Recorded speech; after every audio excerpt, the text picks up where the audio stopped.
Why do people migrate? Scholars explain it through an interaction of push factors in the country people leave and pull factors in the place they go, all mediated by social networks. Let's take them in turn. On the push side, the single biggest driver is the wage gap. The difference in real wages between Mexico and the United States has historically been large enough that migration is a rational investment, even after accounting for the costs and risks of crossing.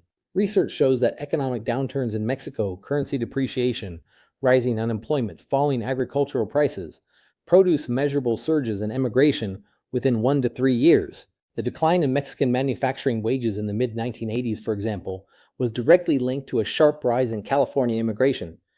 On the pull side, California's economy offered persistent demand for low-wage, physically demanding work in agriculture, construction, and manufacturing, jobs that domestic workers were increasingly reluctant to take.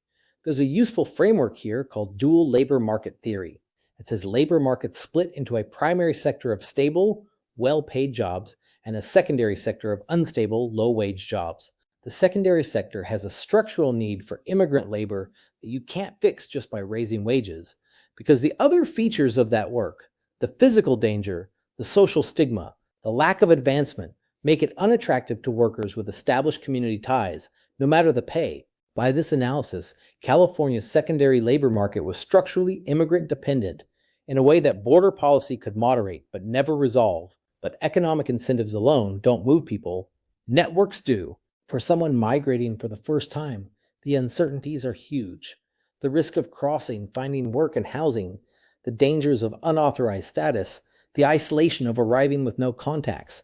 Family and community networks shrink every one of those uncertainties. They provide reliable information, introduce newcomers to employers and landlords, and offer support during settlement. The Bracero program built these networks. After 1964, they became the primary engine of migration. Alongside community networks grew commercial smuggling networks, the so-called coyotes. By the mid-1990s, the price of a crossing had stabilized at around $300. That low price reflected both easy entry into the smuggling trade and the massive road and border city infrastructure built between the 1940s and 60s, which had dramatically lowered the geographic barriers to movement.